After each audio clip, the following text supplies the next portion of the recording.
430 million.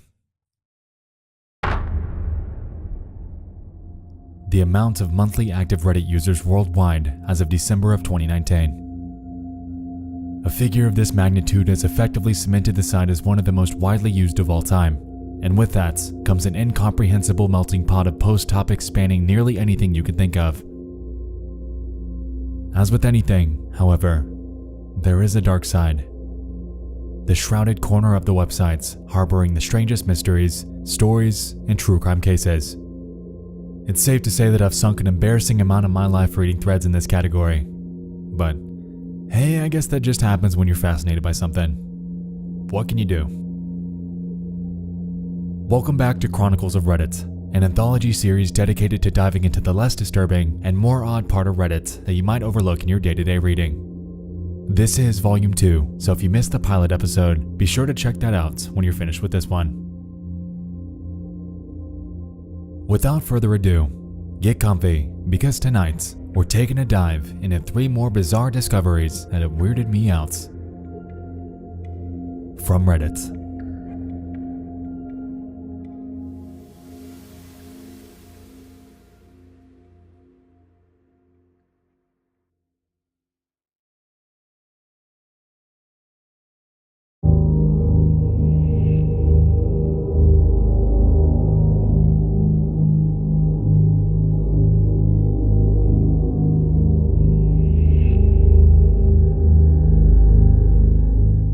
First stop, RBI, a hub for investigative minds to congregate and tackle real-world problems.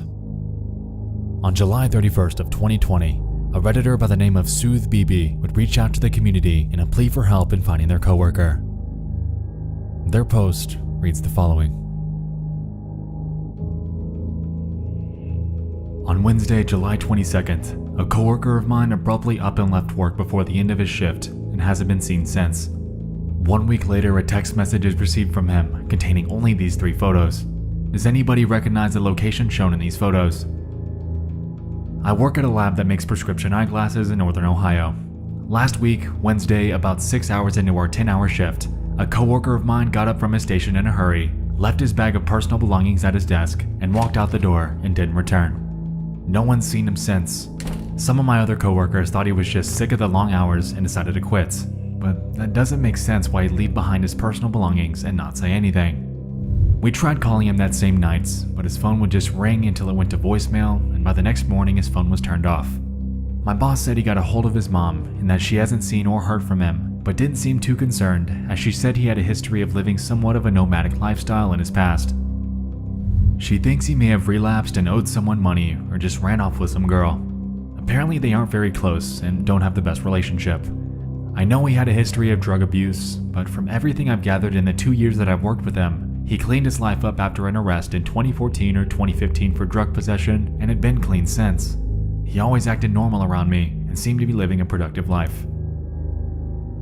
On the subject of the pictures, a couple days ago after work, I received a group text message that was sent to me, 2 of my other coworkers, and 6 other numbers I don't recognize. It was from him and contained the 3 pictures I linked. No text. I tried calling and it rang once then went to voicemail. When I called again, it went straight to voicemail. This whole thing's got me feeling very uneasy and I don't know what to think. Does anybody here recognize the location of where these photos might have been taken?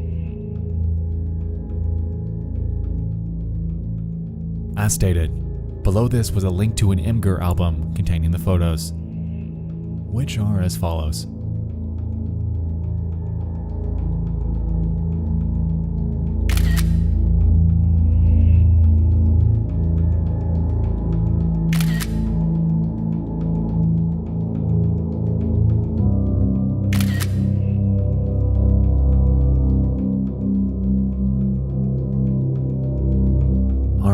So we've got 3 images in strange locations with very apparent motion distortion.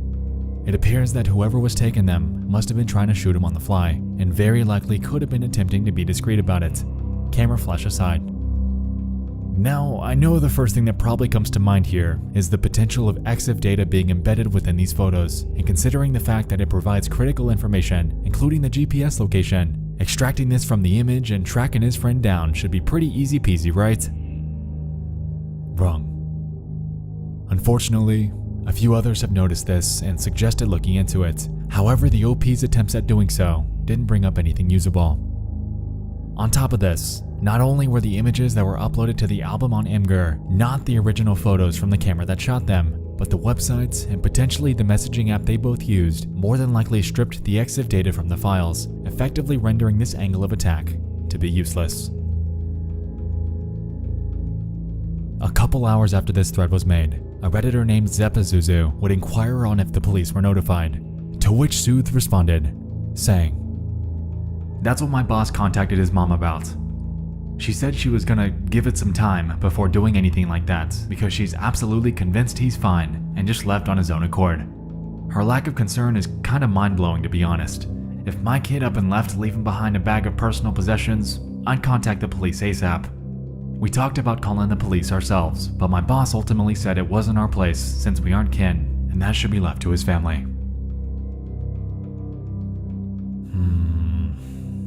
Not sure about you, but this seems a bit off. I don't doubt Sooth's claims here. However, leaving only his mother with the sole authority to file a missing persons report or contact the police seems a bit odd to me. Personally, if a friend or coworker of mine were to up and vanish after leaving all their personal belongings behind like they'd done, red flags would be going off everywhere. If I were them, I'd be filing a report regardless. Anyway, in the sea of speculation and theories under this post, two users, Maxilla the Destroyer and Mashed Potatoes, would present nearly identical theories that stand out among the others. For brevity, we'll just take a look at the one from Mash. My phone has a feature where if I hit the lock button 3 times really fast, it'll send a series of 3 photos to whatever contacts I've approved. The phone I just got will send 3 from the front camera, 3 from the back, and I think a couple of seconds of audio recording. It's for emergency situations. My old phone would send just 3 from the front-facing camera. Is it possible this is what's happening? Now this. This is a contender I'm willing to get behind, considering the fact that Sooth and a few others all received these 3 photos in tandem. If we assume that their coworker utilized this SOS feature potentially built into their smartphone, then it leaves the door open to just 2 options. Either they're completely fine and did this by accident, or they were or are legitimately in trouble and needed help. But then again, that brings us straight back to the root of this mystery. Regardless of what happened, Sooth unfortunately never followed up with an update on if they ever returned, if a report was eventually filed, or if they ever got into contact with them, leaving the door on this conundrum wide open for speculation. If you or anyone you know recognizes these spots from Northern Ohio, drop a comment. It's a long shot, but perhaps we can help Sooth put their newfound dilemma to bed while helping to bring their friend home.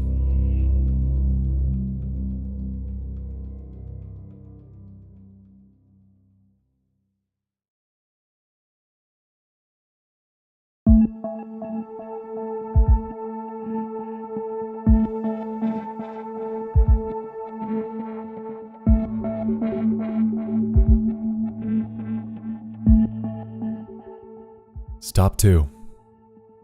Legal advice. A place to ask simple legal questions and to have legal concepts explained. On the morning of February 7th of 2017, a Redditor by the name of BabyBlues17 would jump into the conversation, explaining and inquiring on an unfortunate dilemma that they found themselves wrapped up in.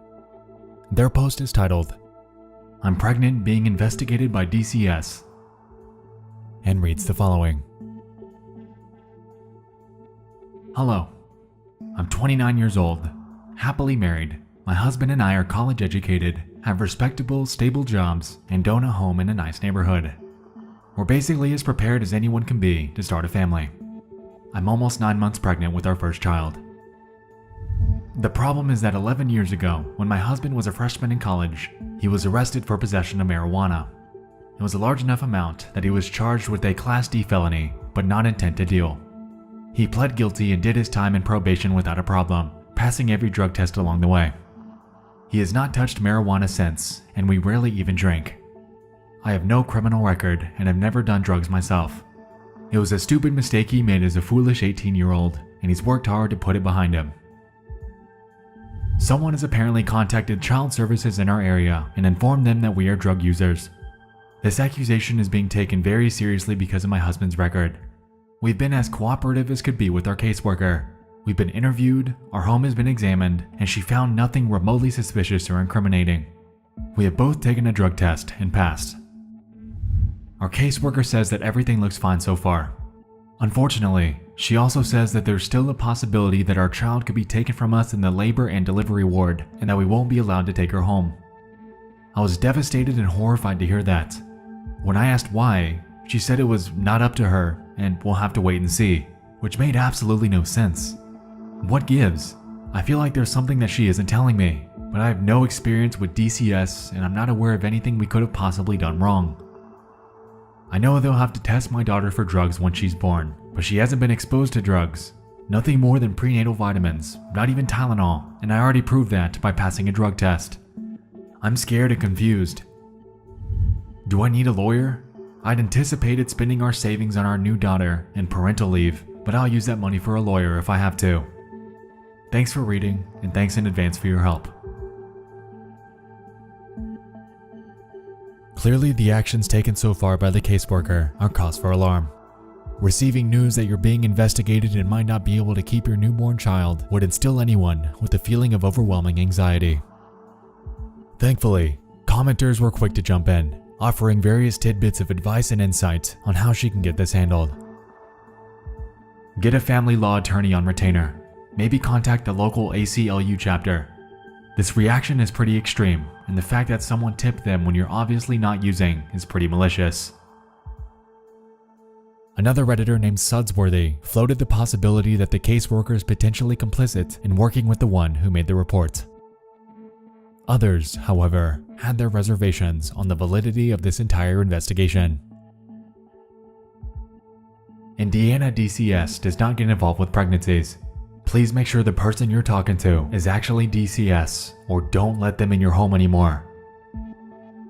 And probably the most substantial comment came from a user named Hurry Up Meow, who claimed that they were a former CPS investigator in the OP's data residence. I'm a former Indiana CPS investigator and assessor. Something here is not making any sense at all, unless the law has changed greatly in the last few years when I left the department. As of this moment, you're pregnant, correct? You don't have any children? They're investigating the fetus? To which OP responded, claiming, "Yeah, we have no children yet. They are investigating the fetus." I wasn't aware that was even something they could do. The report they got must have been quite alarming, I guess. It seemed weird as heck to me too. The remainder of the comments, understandably, were incredibly sketched out that this was occurring. It was heavily advised to stop contacting this particular caseworker and to get in contact with a DCS supervisor directly. Hopefully through them, they could get some answers on this. And so the OP went silent for a while. Hours became days, and the thread began to lose a bit of steam, as they always do.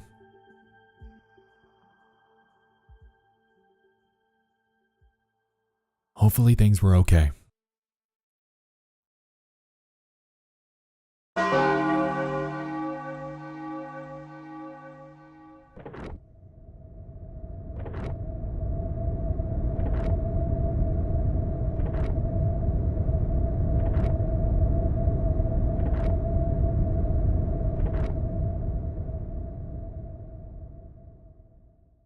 February 21st of 2017. Here's my original post. When I made it, I was advised to get a lawyer right away. I was also advised that Indiana's DCS doesn't investigate pregnant women who don't already have kids, and that the woman claiming to be a social worker might be an imposter. I contacted and met with a lawyer and explained the situation to him. He seemed to agree that something was very fishy. To make a long story short, the woman handling our case has no affiliation with DCS. I'm still in complete shock. We went straight to the police, and they're taking this very seriously. I can't give a lot of details because it's an ongoing investigation, but she seems to have been a very skilled and well-researched liar. I never would have known anything was amiss without the advice of this subreddit and the intervention of my attorney. I feel like a complete idiot, but the instinct to cooperate when faced with an intimidating authority figure is strong. I haven't had the baby yet, and we're staying at a trusted family member's home until the baby's born. My OB and the hospital we'll be delivering at have already been informed of the situation and will be taking the appropriate security measures. I'm still freaking out, but we're taking every precaution for the safety of my child, and hopefully everything will turn out okay. Thanks again, everybody. Truly. Abduction of a newborn is something unfathomable to me. However, after reading this and looking into it, I now know that it is a thing. Go figure. The stats are interesting too. According to an article made by KVUE in Austin, Texas, from 1964 to October of 2019, 327 children under the age of 1 have been abducted in the US. Of those 327 who were abducted, 257 of them were taken by women of childbearing age, between the ages of 14 and 39. A nurse or healthcare worker is more likely to take a child from a healthcare setting, while a babysitter, relative, or friend is more likely to take an infant from a home. Had the OP not raised their suspicions, then who knows what the next step the attempted kidnapper would have taken. Perhaps they'd try to get someone to impersonate a nurse, coming face to face with the OP in the recovery room to abduct their child. It might sound like a long shot, but if they were this dedicated, pursuing a fake DCS case against baby blues, and even coming out to inspect their home, then I wouldn't doubt that they'd pull a stunt like this too. To date, the OP understandably hasn't returned to Reddit. Their story, though, will forever live on in r/legal advice as one of the most bizarre and unsettling occurrences that have been shared there. I'm sure this would make a great personal story one day, but to be honest, if I were them, I'd be happy with just forgetting it.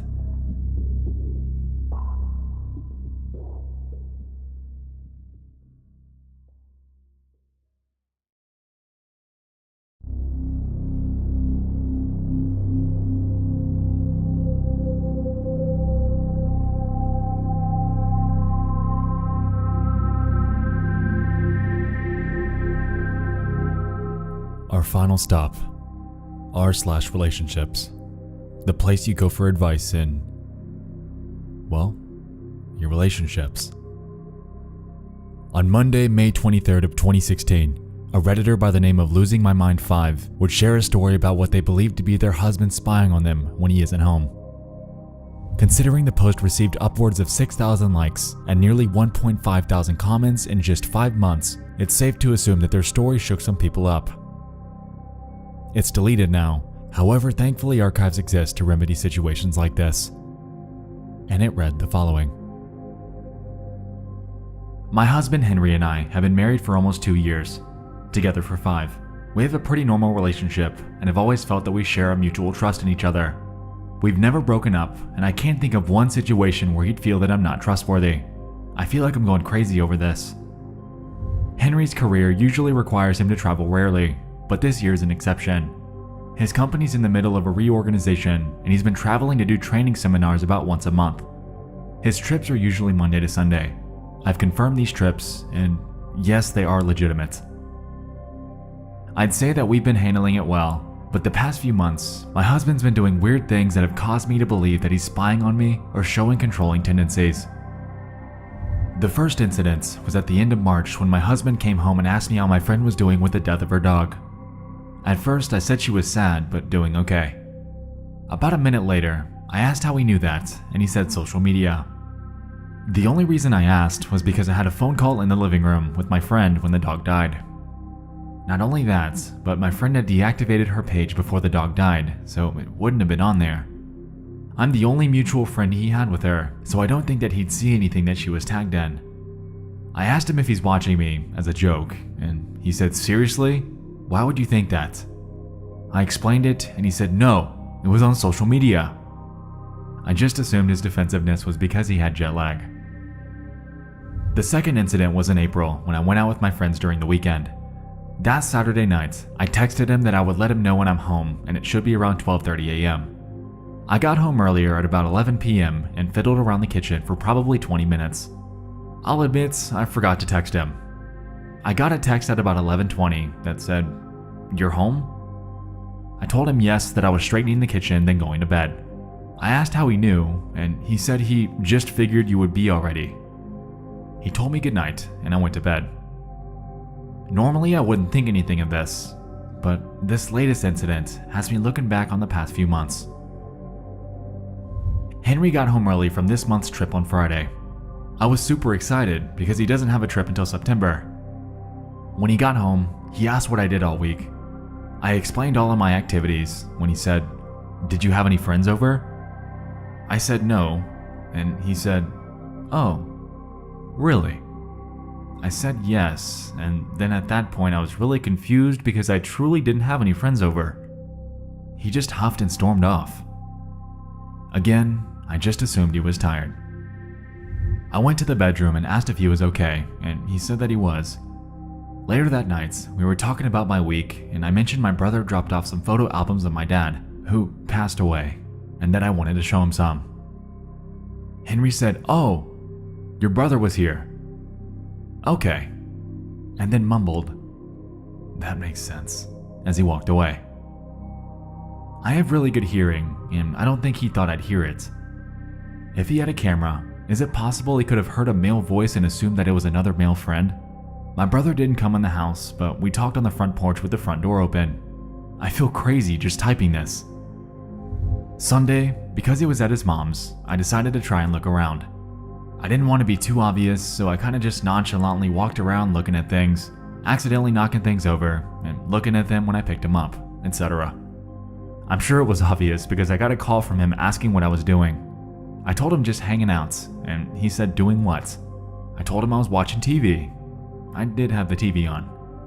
There was a pause, and he said, "I'm leaving soon. I'll be home in 20 minutes. He was supposed to be there for 3 more hours. Someone tell me I am overreacting and this is not strange. Am I digging too far into this? I don't know how he'd know about my friend's dog and that I was home early that one night.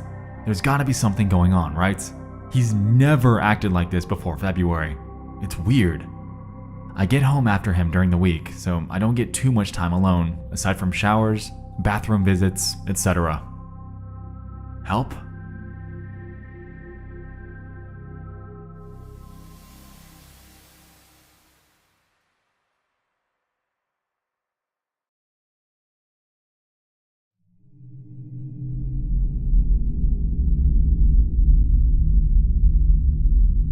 Oh yeah.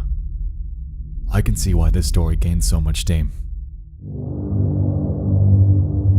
In our connected world, options for spying, especially for someone versed in information technology with access to the network within the house that you live in, are nearly endless. Webcams, microphones, smartphones, smart speakers, laptops, connected TVs, what have you. And that's not even including the potential for hidden cameras, which these days are disturbingly simple to come by. Being spied on is truly something that induces chills within me, because few things are more intimate and more sacred than one's own privacy. And so Reddit jumped on the case, giving her options and theories as to what he might be up to. These ranged pretty widely, from the potential of him cheating and projecting his behavior onto her, to him deriving some fantasy from spying on her. It truly did light this subreddit up for a while. A user named Riker Omega 3 lended their advice with a pretty solid gotcha tactic to subtly pull the evidence out of him. Next time he goes away, unplug the cable modem. If he's monitoring you, he won't be able to without the internet going to the house. Power off your cell phone and any other tablet during this time as well, in case he's using those as a microphone. Take that time to really carefully go through the house. Wherever you were looking when you got busted the first time is where I'd start. Pay attention to anything that's been moved. Look at the air vents, returns, and smoke detectors. These usually have a layer of dust on them. If the dust has been disturbed, odds are someone disturbed them. Look for scuffs on the floor or indentations on the carpet, as if a chair or piece of furniture has been recently moved. If there's a camera or microphone, odds are he's going to have one in the bedroom, so start there. The living room is the next logical option. Most importantly, take pictures in every room. When he gets back in town, he's going to want to know what happened with his listening devices. He'll check the internet and the actual devices to make sure that A, that they are working, and B, they're still there. Maybe place the modem at a certain angle or facing a certain direction. If for some reason the first thing he does is check the modem when he gets home, you'll know you're barking up the right tree. Now this, to me, seems like it'd be the best option, and it's a bonus that it's so rudimentary. Next time he's on a work trip or at his mom's, cut the internet, effectively buying yourself time to snoop around the house without worrying that you're being watched while doing it. If I were her, I'd do it again, and again, and again, and again, while pleading ignorance every time.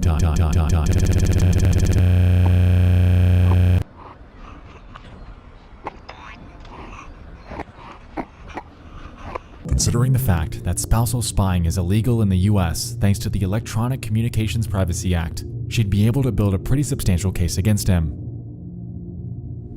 Call the police. They're able to check for hidden cameras and other devices that are used to spy on people.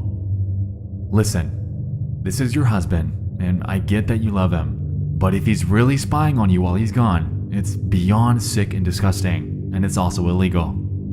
If spying equipment's found, you do not need to press charges, but the fact that you can press charges should scare the shit out of him.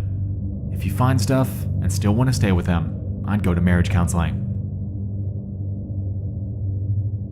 Another user named WorkDog suggested that she check the router for suspicious connections that could hint at the possibility of hidden network cameras, to which, unfortunately, she responded saying that she's not tech savvy at all. From what I gather here, I'm honestly leaning towards the prior suggestion that the husband's cheating and is projecting his actions onto her. If we're assuming that they've had no prior relationship issues and that this spying dilemma suddenly started around February, then it's safe to say that he must have had some sort of significant life change around that time. Furthermore, considering the fact that he's away for extended periods of time for work, combined with the fact that he literally dropped everything and left his mom's, take that for what you will, to rush home and address her snooping after he suspected her of doing so, it's just adding up to infidelity to me.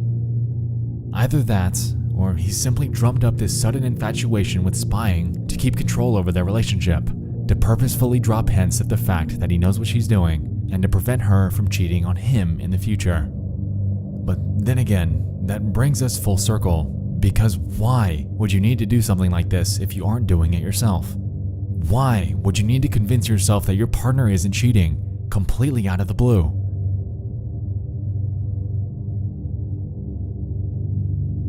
To date, Losing My Mind hasn't revisited Reddit to give any sort of follow-up, so it's unclear on what might have happened to her. There wasn't any location information in her story that allows to do any further digging, and so we're left here, 4 years later, hoping that they'd come to some sort of positive outcome. Losing My Mind, if you're out there, jump on a private tab, use a VPN, and drop us a sign. It can be anything, a smiley face on your profile bio, an unrelated comment on an unrelated post, anything. Your story resonated with a lot of people, and we're all just hoping that you came out of the other end of this all right.